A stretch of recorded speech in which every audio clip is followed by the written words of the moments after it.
Good morning, everybody. I hope you are feeling bright and breezy and in looking forward to a good day of thinking and challenge. I haven't actually been outside yet, which is never a good way to start the day, is it? But we will get this session done, and because we've got some really big things to think about in this particular session. So my name is Emily Norton. I am one of the Year 3 champions. I am the policy champion for land, agriculture and carbon. So my role within the AFN network is to think about how we are beginning to move some of the recommendations and findings from the modelling and the work that's going on and think about the political opportunities that we've got coming forward, what we can influence, what we can learn from.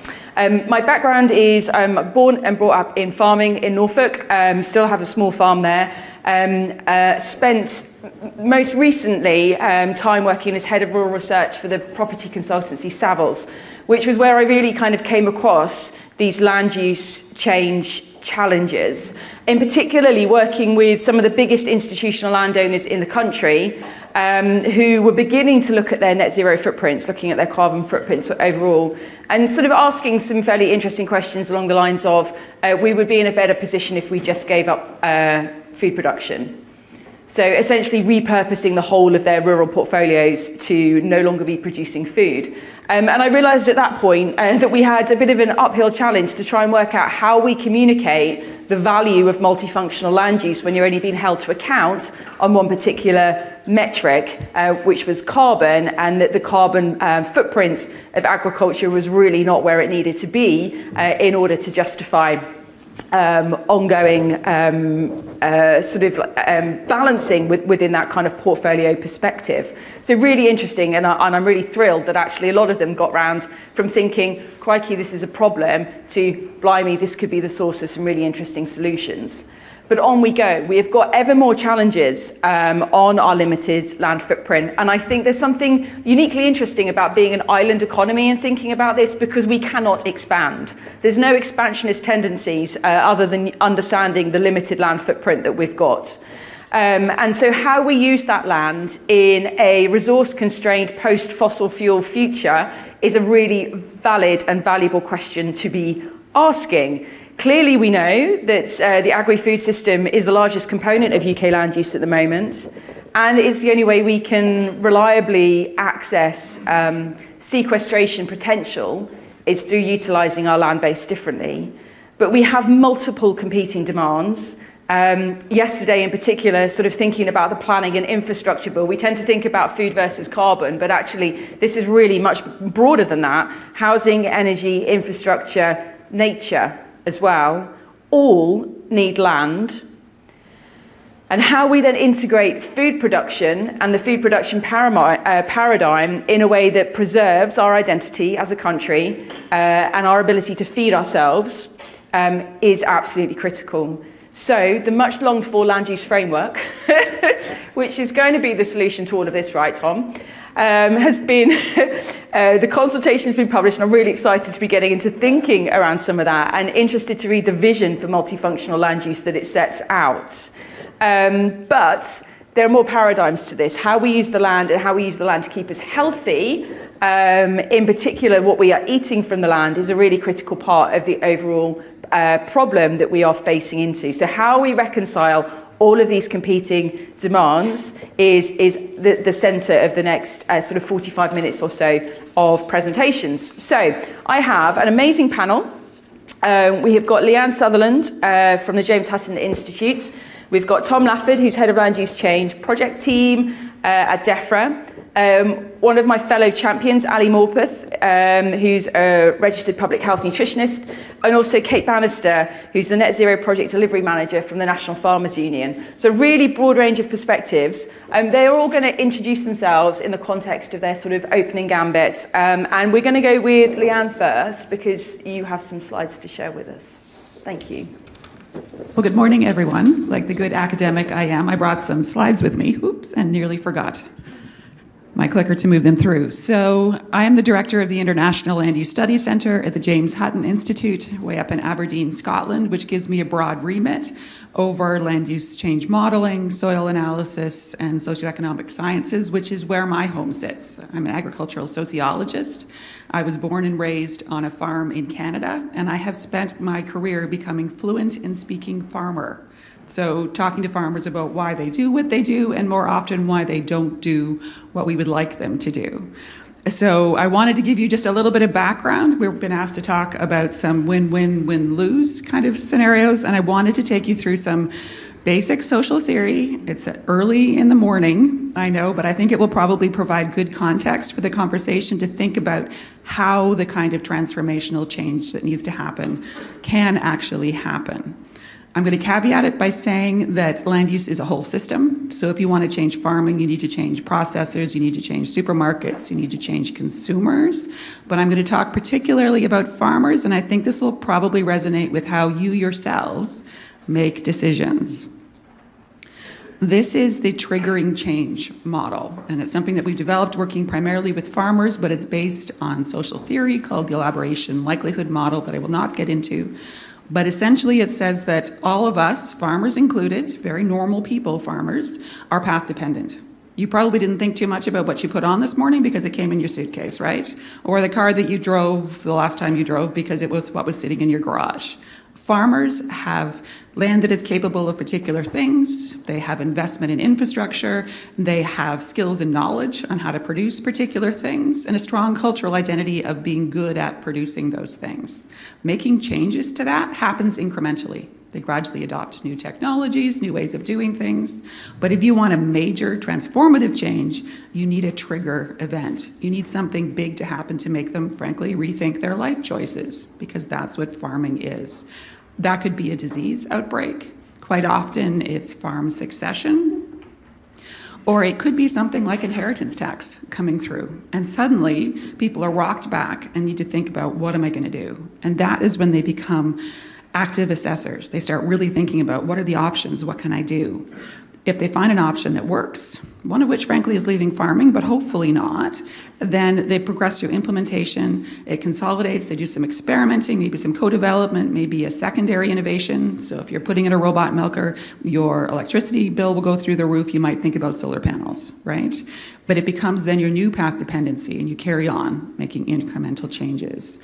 So in terms of the win-wins, the message you'll want to get across is we can talk to people till we're blue in the face, but if they're in path dependency, you're only going to see these nudge minor changes. We have opportunities through some of these bigger things that are happening to trigger change and to provide support to help them with their active assessment to go in a direction that's going to be successful. So I have another slide, but I'm going to leave that as a fun surprise for you later and pass off to my colleagues. I wrote down this thing.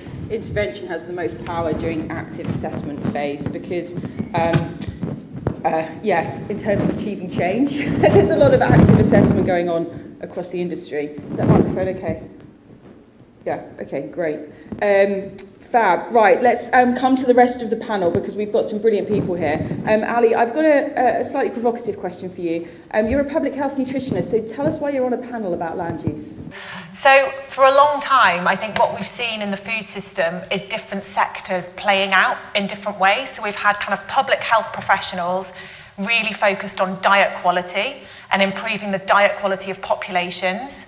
And we've had people working in sustainability focused on carbon reduction, including the role of land use in that. What we've seen, I guess, in the last few years is a bit of a step change where these sectors are emerging, because actually we can't solve the issues in the food system unless we think about both people and planet at the same time. So to give you my own example of working in public health, for about 15 years I was working purely focused on what we need to do to improve the diet quality of populations of people, and many of those intervention points around different food groups, so for example how you get people to eat more fruit and vegetables, how you get people to incorporate more whole grains in their diets, to reduce their reliance on processed meat and unhealthy foods, are also levers to improve planetary health. So I think it's really important sitting on a land use panel that we recognise that our diets are both dependent on the land that we need to grow healthy food and produce, but also that our diets are drivers of land use as well, because the mix of foods that we include in the totality of our diets will drive the supply chain to a certain extent. So hopefully, Emily, that's answered your question about what I'm doing here today. I knew you'd have a good answer to my challenge. Kate, if we had you, tell us about the farmer's perspective in thinking about balancing all of these competing demands. And this must be, this is a tough morning because of the news yesterday. Maybe just explain to everybody who's not aware of kind of what happened in farming yesterday, perhaps a bit as well, as a bit of context. Yes, the SFI 24 was closed yesterday to any new applications. So just to say, the Sustainable Farming Incentive was the main scheme that government had rolled out across England to deliver land use change outcomes at farm level. So it was the broad and shallow, right? So Kate, carry on. So broader challenges for farmers. It's very difficult with things like this because what they need above all else is confidence and to be able to plan in the long term. So anything that undermines that really doesn't help. Hopefully there'll be something announced after the spending review that will give us more clarity. But in terms of land use change more generally, it's really, really important how we talk about it. The message for me is super important. We haven't really talked about net zero directly to farmers for over 2 years. We much prefer to talk about broader sustainability metrics beyond GHGs, and we talk about things like climate-friendly farming and, importantly, business resilience. It's that ability to be around and be future-proofed, to be able to provide food sustainably, as well as all the environmental goods that are required. So it's that message. We need to be positive about it because, of course, food emits, but actually farmers can do an awful lot of good on their land as well, using that land use for things like sequestering carbon, obviously not included in the ag budget and the inventory, but really important, and also displacing fossil fuel through renewables, etc. So it's about that positivity of messaging. And we do need collaboration at farm level. It's really important that that collaboration happens where the action takes place to involve people. And very quickly, just another thought on this is obviously we need the tools and we need support. And support is obviously from government, but also the whole of supply chain. So it is absolutely supply chain to get involved and share the responsibility of this transformation. But also importantly, research has that huge role. And we really need data to help this transformation. So we're looking at things like, there are lots of examples going on, like the Livestock Information Transformation Programme. If that had the right investment and was made properly future-proofed, it could provide a wealth of information. And greenhouse gas auditing is one of our principal asks. We see that as being a really useful, universal action that farmers could take to understand where they are. Not just, what does this number mean, but also benchmark against similar farming systems, and that will allow them to plan and hopefully nudge that behaviour change going forward. Yeah, that's super interesting because, again, there's this difference in perspective between how England has been pursuing this compared to kind of Scotland and Wales, who are taking a slightly more organised approach to benchmarking, for example. So, Tom, England focus, land use framework, how is this going to start to help cut through some of these kind of perceived and actual challenges in balancing all of these competing land uses? And good morning. I'll just introduce myself first and then have a go at answering that question. The short answer to that question is that is exactly what the consultation and the national conversation we've launched is intended to do. It's intended to be one of those tipping moments that you described. So I'm Tom Lafford. I'm a UK civil servant. I work in the Department of Environment, Food and Rural Affairs. And I run a strange kind of thing in the UK Civil Service, a temporary project team. We're trying to make ourselves obsolete. We were set up with a remit to try and make DEFRA think spatially about the kind of transformation of English land use that's implied in our carbon budgets under the Environment Act and in some of the new government's objectives on housing and infrastructure. We had a 6-month remit to do that. 3 years later, we finally produced a public consultation. Well, 3 years and 5 secretaries of state later, we've produced a public consultation. We had a few of them before that. So the remit of the team that I run is to try and smash together what is often very siloed in government research, analysis, and policy. There's often quite a slow commissioning structure that means that when government wants to be really ambitious, or when there are big legislative changes, like we had when the Climate Change Act moved from 80% to 0 by 2050, there's often a real lag in understanding of what are the outcomes, what's the meaningful version of the delivery conversation on the ground. How do you take a minister literally to a place to get them to understand what that means for an individual farm business? So my team tries to smash together the different forms of expertise and profession that exist within government to stop that process from happening sequentially, which means you end up setting a load of ambitions, and often people like yourselves don't see clarity, let alone results within the space of a parliament. The intention is to move much faster on all of this parliament. And we're now, so we've cracked through those silos in government, got out what I think is quite an exciting consultation. Hope many of you have read it and have questions about it.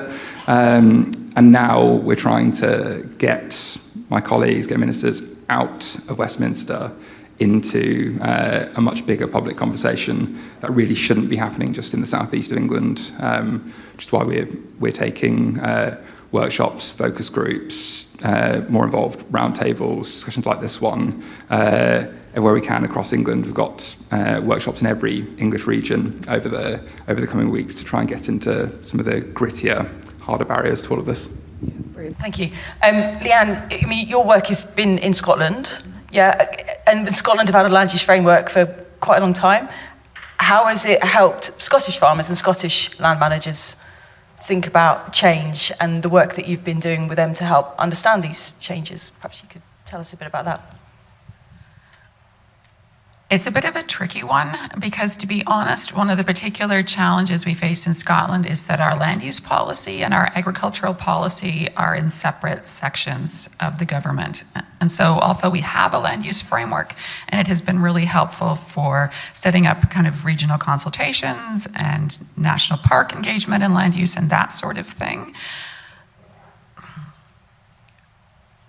frankly, it doesn't have any teeth, because it's completely disconnected from our farm support structure. So the land managers are being incentivized by a farm support structure that doesn't directly connect up to our land use framework. And when we have regional consultations, we try and involve farmers in those consultations, but at the end of the day, they have complete autonomy. They are owners of their land. They have goodwill towards their communities and they want to be helpful, but it's really easy for farmers to become defensive, much like you would. Say you own a place that has some lawn and your local government decided to get together, you together with some of your neighbors, and your neighbors would decide what you should do on your lawn. Now, that is how farmers see public engagement in their land use. Right, so they are a bit more open than that, because I think a lot of us are lawn proud and careful about what we do. They are, because they realize that they provide public goods, but they see themselves primarily as food producers who are supported to produce food. And so I hope I'm not agitating anyone here from Scotland. I think there are probably some lessons to be learned there. It's been helpful to have these frameworks. It's been helpful for the regions in thinking about where we want to go, what we want to do. But in terms of actual influence on land use change, it's not what it could be. Interesting. I just get so annoyed at the silos in government. I know some of the silos in academia were mentioned yesterday, but silos in government we were talking a bit about that time a bit. But Kate, I wanted to come back to you because one of the things that I really like about the AFN project and the modelling that it's doing is that it seeks to protect a level of self-sufficiency and this understanding that we can't simply offshore all of our impact on our way to net zero, in the way that I was talking about, sort of some of these institutional owners who are looking at their footprint, well, we just stop this, it'll be somebody else's problem, right? But I think also that sort of ask for self-sufficiency has also been a mask for refusing to change, or saying, this doesn't impact us, anything that impact, sort of solar going onto land, reductions in livestock numbers, restrictions in nitrogen being applied to the land, that's a self-sufficiency problem. We can't think about that because it's going to impact on our ability to feed ourselves. But Ali, I'd like you to comment on this as well. Are we producing enough of the right kind of food here? And how do we begin to think into a future where we've got a better balance around what we're producing and consuming in this country? Yeah, it's a huge issue, and of course, with climate change being the biggest threat to agriculture going forward, that volatility is just going to get far more erratic. Farmers will produce what the market demands, fundamentally. They'll produce what's best for their land and what the market needs. So it's a bit fundamental, really. Sorry, I've just completely lost my train of thought on that. It's a temperate climate, and we are very lucky to be in this temperate climate. So we need to really respect that farmers want to produce food primarily, but they will put solar on if that's required, etc.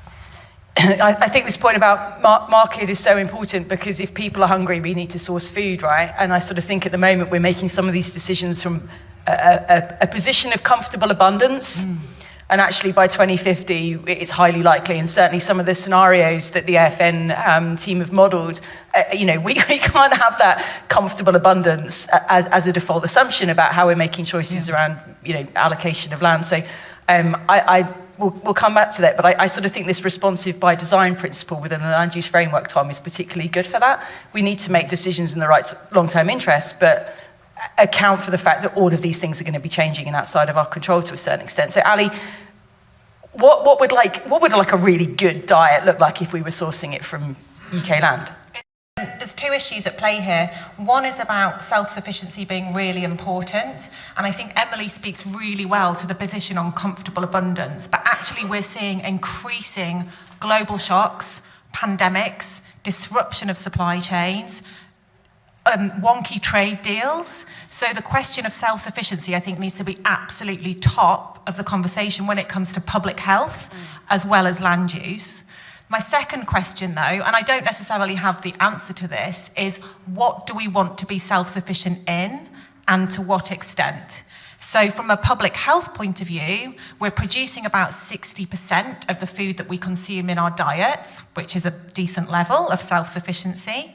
But actually that can be misleading from a health perspective if the production of that food isn't the right mix of foods that we necessarily need for our population health. So I think there's a bigger question at play there.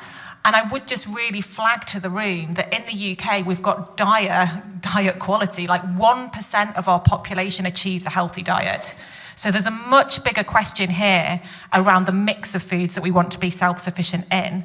And at the same time, we rely heavily on imports for the intake of healthy food. So for example, fruit and veg, we rely on imports for our key dietary intake of vitamin A and C. That's a problem of nutritional security, as well as a problem of land use and all the other environmental considerations that we're talking about, Emily. So my kind of last point on this would be that we've been heavily reliant on a just-in-time food system. And I think that all of us in the room need to really consider what that model looks like moving forward from a land use perspective, but also from a public health outcomes perspective. Yeah, Tom, public health is not just nutrition, though, is it? How should we be thinking about including access and recreation in land use decisions, and more broadly as well, ecosystem services? So they clearly contribute to public health through clean air, water, abundant water. All of these things are incredibly important, but if they're not priced into land use outcomes, we're not going to achieve that optimization. So how's the land use framework beginning to think about that integration? Yeah, that's absolutely right. I'll answer that in two ways. Looking back from some of the findings of the research that's informed the consultation, then looking forward to some of the questions we've actually posed in the consultation. So over the last 2 years, we've been working with Exeter and a few other universities on the question of on current incentives with like the current level of clarity on what kind of the delivery of government objectives across health, recreation, infrastructure, housing, environment. What are the changes that are likely to occur across the farmed landscape of England? How's it likely to play out? And broadly speaking, the answer to that is in a very perverse and unequal way. To be a little bit reductive, there seems to be this kind of U-shaped curve of willingness to make significant changes by landowners, land managers, where you see the largest 10% of land holdings, the biggest farm businesses, willing to take more than 30% of their land out of production to meet recreation, nature objectives, things they can get paid for. And often that land is some of our most productive and, more importantly, land with the potential to remain productive for many decades, and that is resilient and ought to continue to produce food, ought to produce more and better food.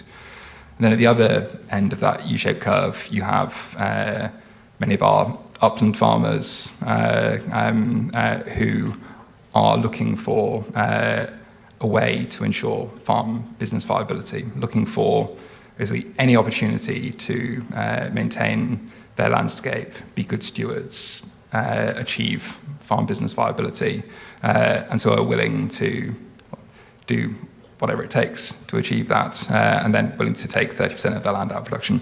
So there is very little at the moment that tracks government objectives, and that is certainly true for recreation, where access tends to overlap significantly with like high opportunity costs to change, and there are currently no significant financial incentives to make that change. That's why I've gone for a bit too long. That's why we ask quite a lot of questions about that in the consultation. I'll be honest, we don't have any good answers right now. So if any of you in the room have done work on that, please find me afterwards, because I want to try and shape some of the questions we ask in follow-up documents. Brilliant. I'm going to come to the audience very soon, so I'd like arms waving and roving mics to be on standby. But Lee-Ann, I wanted to come to you first, just thinking about, I suppose, the extent of land use change that's kind of predicted in Scotland specifically, but I suppose in more general, how you are ensuring and how we can begin to ensure that those changes are beneficial changes as opposed to single issue land use changes. So, you know, we're welcoming in private finance to deliver land use change for peatland restoration or woodland creation, but you're not necessarily creating vibrant, biodiverse, community invested land uses. So what's your perspective on this? How can we begin to integrate all of those ideas around multifunctional land use whilst also using the market drivers that are available to us to finance those changes? It's certainly quite a good question, and I don't think anyone has a silver bullet solution for how we can bring all these factors in. But so what I'm going to do instead, actually, is take you on to my last slide to point out something else that we need to be thinking about in the round of all our changes, and this is about diversity in the land use sector. One of the things that I'm particularly impressed with AFN is the emphasis that they place on diversity. But I think it's interesting when I looked at the scenarios and when I looked at the consultation, that actually this issue of the diversity and lack thereof in the land use sector in the UK isn't really addressed head on. And I think partly is because it's difficult. We've got enough other difficult things to try and balance, that getting into this issue around who it is that owns our land isn't something we want to go near. But I think we need to, because if we don't, we have an enormous risk that we are not only going to reify existing power relations, we're actually going to make them worse. So what we're seeing is there are large landowners. We have people coming into the industry. Even with the inheritance tax, there's still a tax advantage to buying agricultural land, because you can still pass it on to your children more cheaply than you could if it wasn't agricultural land, right? So we have big investors coming in, and we need to be very careful as we shift towards net zero, trying to address biodiversity and these other targets, that we're not also shifting land into the hands of corporations instead of the people who are actually living on and working the land. So I don't have a solution for that, but I think it needs to be part of the discussion. Is corporate land ownership a problem? I think it's a discussion that we need to have as a people. Is that who we want to own our land? Do we want the land to be owned by the people that work it? Or do we want it to be owned by corporations, which arguably may be more diverse, hard to say, I don't think it's likely, that will make kind of rational financial decisions and make our land a corporate asset? I personally think that the reason, so there's good science actually, but it's also a personal belief of mine. There's good science that farm families have been very efficient over hundreds of years working the land, because they've been willing to flex their labor, they've been willing to sacrifice not making profits some year for making profits other to keep a hold of the land, and that has kept family farming going so much longer than any other family business has. But the financialization of land over the past 2 decades, treating it more and more as a commodity, I see as a problem. It's threatening that, and I'm not sure I want corporations running the land in this country. But if financial mechanisms are the primary mechanisms by which we deliver land use change for net zero and environmental outcomes, is financialization of land an opportunity or a threat? any of these things are both. But Kate? I think it's more of a threat. Tom, then Kate. I wanted to kind of expand that question for a different perspective that we touched on in the consultation, which is the challenge of legitimacy. So we do make the point in the consultation that the concentration of land ownership in England in a very small number of land holdings means that you have to approach land use change in a really different way. 2,500 land holdings own 26% of English farmland, 18% of England. And that means that the scale of change, the transformation of English land use that needs to take place over the next 20 to 25 years to meet just our statutory targets, let alone our infrastructure and housing ambition, has a challenge of legitimacy, because there are many places of England where that doesn't just mean the 19 to 20% of change that we see as an average across England. It means 40 to 50% of that landscape is going to look utterly different in the next needs to look utterly different. And if those decisions are being taken by one corporation, a set of large farms brought together under asset managers sweeping across our landscape, or just the major landowner, are they going to have legitimacy, and what effects is that going to have on our politics? That's one of the questions we wanted to try and bring out in the consultation. Yeah, I think that's really well said. It is a concern. It's already a huge power imbalance in the food industry. Farmers are very often price takers and don't get that legitimacy to actually have the cost covered. It is a problem in Wales, where they have flagged that there are asset managers coming in and buying up farms for woodland creation. And there are these whole questions about just transition that was mentioned yesterday in terms of the rural economy, our culture, preserving all of that knowledge that goes on in farmland. And this is kind of the cultural challenge, isn't it? The root of targets that say we needed a reduction in livestock. Livestock in CB7 is basically moving down the hill. So it's denser stocking densities. You can tell it's early. More higher stocking densities down the hill in the lowlands. Fewer livestock up the hill. More trees, more biomass up the hill. The sort of the defensive, poor family farmer up the hill point kind of doesn't cut it against kind of the CB7 approach of this is the change that needs to happen. So I'm with you, the family farm is an incredibly resilient model, but if it doesn't adapt and change, the only tools left to government are effectively creative destruction, where these businesses go bust and the land is bought by people who can deliver against the public interest goals, right? So what's the social justification for saying, no, we shall preserve hill farming, even though it's marginal, nobody makes any money? Well, we'd hope that there is an opportunity for stacking. They can do a lot of different things on their land. So they could have silvopastoral, obviously not on peat, etc., escarpments, but there should be that opportunity where they can diversify enough to make it work, to deliver those public goods. And that is a big opportunity for uplands farmers. That's a very good answer. Thank you. Right, okay, enough of me being opinionated about this. Audience, there are questions, there are mics. One here, then one here. At the front first, please. We do have a mic. Yeah, if you can just say your name, where you're from, and then what you'd like to know. Thank you. Hannah Davison, Northumberland County Council.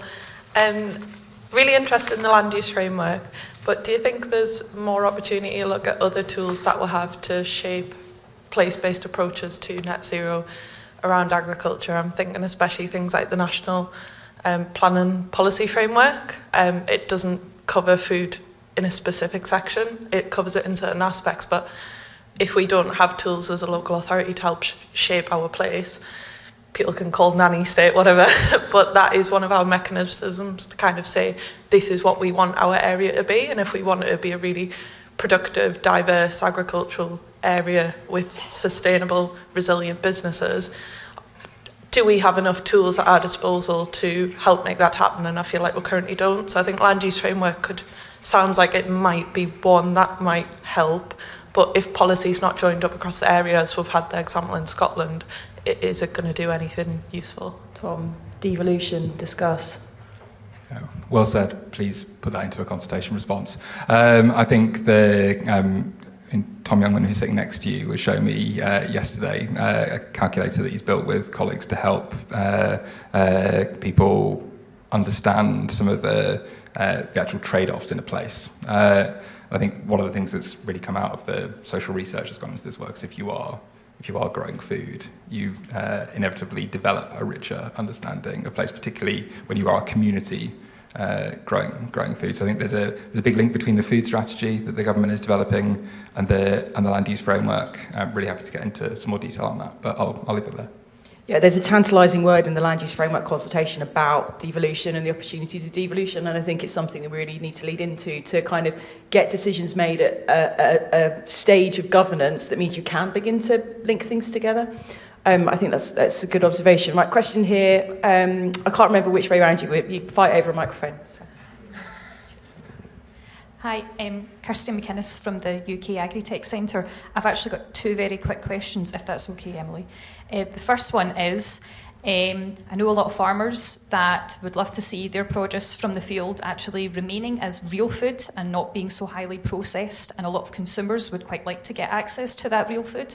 What do we need to do better with the suppliers, the producers and the retailers to actually make that happen? But the second is just a point for a lot of farmers I speak to about land use.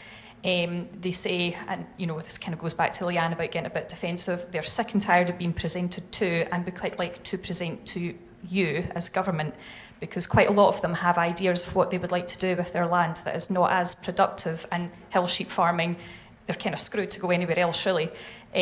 But they would love to actually run those ideas past, because if they put money into that and don't get rewarded for it, that's a huge risk on their business. So, yeah. Okay, so Ali, we'll come to you on the first point. Yeah, great. So, really good question. This is one of the issues that we grapple with in public health all the time. So around 60% of our food intake in the UK is now ultra-processed foods. There's some nuance in that around kind of what's healthy and sustainable versus what's not. You're right, though, to flag that about 97% of people are buying their food from a retail store environment. And I think it's really important that we get real in these conversations around what we are really talking about in food systems transformation. It's 70 million people across the UK buying trillions of products and ingredients every day. So if we're thinking through what a supply chain looks like for better public health outcomes through more whole foods in our diets, the first place to start really is to think about, within that retail model, where are the levers to deliver some of that? So I would suggest to you that some of the things that I have seen working well in practice are when we have a push and a pull into the retail sector to encourage retailers to set healthy sales targets and sustainable diet targets as well. There's been some really good headway on that. So you can look at organisations like Lidl, Ahold, Rue in Germany. What that does is it sets an incentive in the business model for everybody to follow. So it will create things like new product development pathways within that retailer. It will create marketing strategies and all those different things downstream, which ultimately unlock the demand within the supply chain so that we can produce more of those healthy foods into the basket. But I'm afraid to say it is not that simple.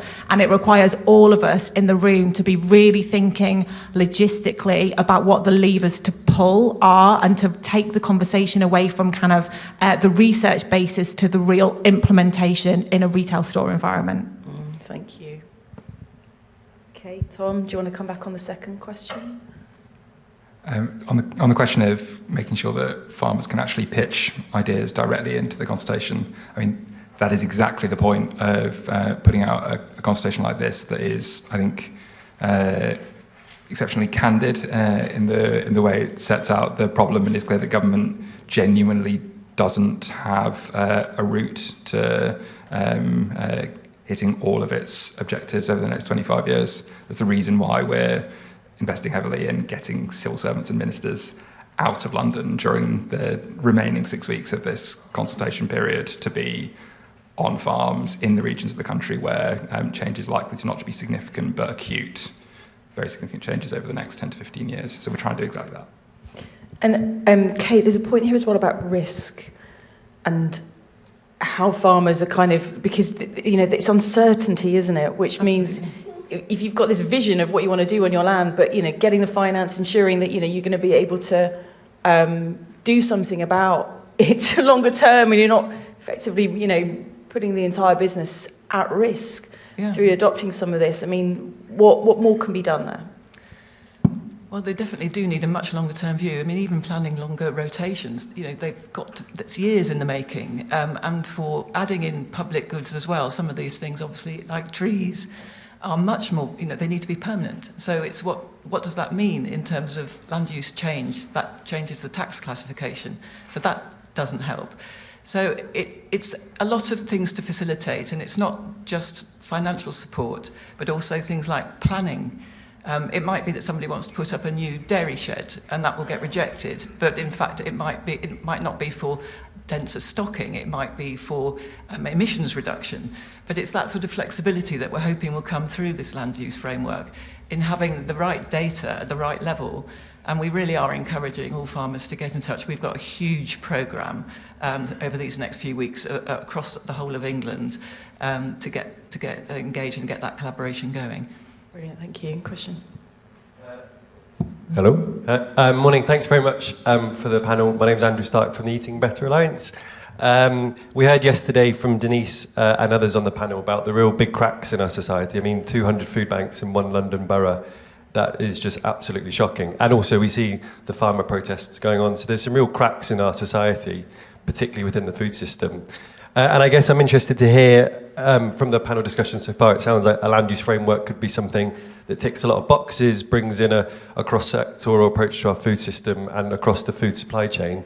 So my question is, what's the really positive and exciting story and the narrative that we as a group of stakeholders need to create around the land use framework so that it doesn't, unfortunately, like what happened in Scotland, get published and then 15 years later, there's a bit of lost momentum. So what's the positive, exciting story that we all need to be shouting about, like what a land use framework could be?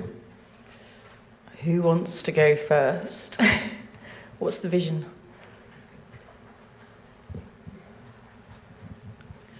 Well, I feel like I may have done a disservice to the Scottish framework. It's not that it just hasn't achieved what it could have. So, yeah, please don't quote me on my earlier comment about teeth. But I think some of the really positive things that are in the land use framework are the regionalization. They are the emphasis on data. As a scientist, you can imagine that it's really exciting to see data coming out so strongly. And I really like the emphasis on farmer autonomy. So they've really made a big effort to say, we're not going to tell farmers what to do. We're going to give them choices, and we're going to give them good evidence to make decisions going forward. So those are definitely quite positive things I see in the framework. Thank you for not making me go first. I'm trying to be exciting as a bureaucrat and keep to the lines is hard. So I think to pull it up to the kind of really larger scale version of what this document is, it's a document that is honest about a transformation of the English landscape. It's the first point where, for those not sort of deeply involved in a specific sector, things that have been quite opaque, like net zero, like the water and species targets and the Environment Act, will start to change the way places look and feel, change the business practices of the stewards of our landscape. If you just experience the land of England on a train journey from here to another city, or on the holidays you take in the uplands, you will start to see the impacts of our statutory targets in the coming years. And that's going to alter the politics of climate change really significantly. And there's an opportunity to turn that into a national mission. There's the opportunity for that to achieve transformation that has legitimacy, that has enormous business opportunities that lead to genuine diversity in the farm business landscape, as Lee-Ann was talking about. All of that as a dead-eyed bureaucrat, I find really exciting in terms of the process challenge of achieving that. What I'm hoping we can get out of the consultation is some of the, not just the detail behind that, but the exciting end of like propositions to government. To make that real, government needs to do X. So please be really propositional on these kind of points in your responses. We really welcome that. You might need to workshop your 3-letter acronym. Andrew. Thanks very much, Andrew Loftus. I'm a farmer. I don't think there are that many farmers in the room, actually. I apologise for being predictably white and male. Can't help that. So Tom mentioned that 25,000 farmers own 25% of the land. And while I see the iniquity in that, and it's not new to rail against it, 40% of the farmers are tenants. So ownership and management is not the same thing. Management control is often very different from ownership. And perhaps if you were to map the landscape value and the biodiversity of the country, you might find that some of those larger landholdings actually have some of the higher landscape value because they have managed it in a way that has not been driven by profit every year, that they've taken a low return on their capital investment and taken a longer term view. But I suppose my key point is I'm a little worried about the land use framework being so top down, whereas let's use market incentives, because in my experience, farmers do follow the market. They're not resistant to change. I'll grow whatever I want, whatever I can on my land to make money, to preserve my business. I'm not particularly fixed in my views, but I need that long-term view. And what the government has done on SFI yesterday illustrates the lack of certainty. I might complain about Tesco or Sainsbury's or any of the other processors or supermarkets, but they don't stop buying my goods at 1 hour's notice. Whereas if the government's serious about changing land use in the long term, those incentives need to be things we can plan on. So use the market to drive change. I don't think farmers are resistant to it, but we do need that long-term certainty. So that's more of a comment than a question. I was going to say, is there a question? Yeah, but I felt I could sit here and argue with you for 5 minutes, but I'm not going to. I know you could very well, Emily, but I'll give up the microphone. I just want to we will follow the market. We're not resistant to change. Okay, let's go to Chris then, in the middle. Thank you. Chris Manley. Sorry, my bad. Tom. Yeah, if I could just respond to those points, just a clarification and a response on the clarification. I hope it didn't come across like I think any of us were railing against large landowners, but I think there is an important point that needs to be acknowledged in the way that we approach this change. That land ownership is very concentrated. 2,500 land holdings, owning 18% of England, 26% of our utilised agricultural area, means that we just have to deliver differently. Fundamentally alters the kind of incentives that need to play into that, just on a point of clarification. And then on SFI, colleague from the NFU might want to get into some more detail on this, but I think there is a key point that all SFI schemes will be honoured. You suggest, I think your analogy with the supermarket not choosing to not buy your goods is a false analogy. Final point on uncertainty. I think it would be wrong to characterise the land use framework as top down. What it is government doing the job that it needs to do to have integrity behind the delivery of this transformation, of saying we are going to set out some really long-term outcomes that we think we need to achieve. We're going to be clear about that scale of change. We're even going to be clear about where we think it might happen, the most politically difficult thing to do. And that uncertainty hopefully filters down into market incentives and starts to make that transformation possible. Brilliant. We've got 3 minutes left, and our next speaker is in the metaverse somewhere, so we must finish at 15:15. So make your questions quick, because we've suddenly got loads of hands. No problem. Chris Manley, Catlin sheep farmer and consultant from East Devon. Question related to getting public access right. So it was very positive after COVID that we had lots of people come and walk on farms and get in contact with the environment, good for their mental health. My question is around how do we ensure that there is funding behind keeping these footpaths well maintained, and we reignite the country code so that everybody understands how to use that land in the best possible way? Does anybody want to answer that? This is just another defense of the land use framework in Scotland, where it gave us right to roam. So we actually have free access to roam across all of Scotland with some very small limitations. And we also have community land ownership redressing the balance. Yeah, it's a very valid question. Right to roam in England, Chris. Question over here. Oh, is this mic working? Yep. It's working if I speak near to it. Okay. With regards to use of land, I think we talked about hitting targets, but I just wanted to raise that there's a difference between necessarily hitting targets and genuine solutions for the climate and ecological emergency. So I've had a lot of conversations yesterday, and there's a lot of concern, for example, about, as you were talking about, corporations buying up land and planting trees, but also the fact that those trees don't necessarily live for very long if they're not looked after. Woodlands may not become established, so they may get their funding for that work, but it may not actually be contributing to the climate emergency.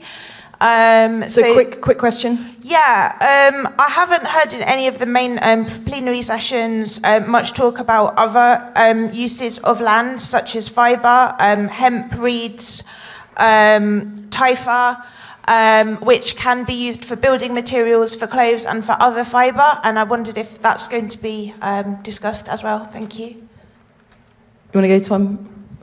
If you dig into the technical annex of the consultation, it's there, and I think it's a good point on the resilience of carbon sinking, particularly the scale of sequestration we need by Carbon Budget 7. A lot of the land where theoretically trees will grow fastest is likely to be highly unsuitable for many types of trees in the next 20 to 25 years if we're on higher warming scenarios. And that gives us a bit of a squeeze on spatial suitability for tree planting. Okay, we're done. Thank you so much. I'm so sorry. Lots of hands going up. We do need to finish. Thank you so much to my panel. I think it's been super interesting. We need to, out of all of the bits of the land use framework, the bit that I like the most are the principles. So about co-design, about multifunctional land use, playing to the strengths of the land, decisions fit for the long term, and responsive by design. And I think some of the bits in there really kind of help us unlock these things, because we don't yet know what we're going to need from the land in 2050 in a post-fossil fuel economy, but we can begin to imagine it because it encompasses all of these alternative products, right? But we need to be able to bake in the opportunity to do that and not just be achieving the targets. So the targets, we can get there, but we might be missing the point. And I think that's really important that we remain flexible in how we use our limited land resource wisely going forwards. So thank you so much to my panel, and thank you all to your questions.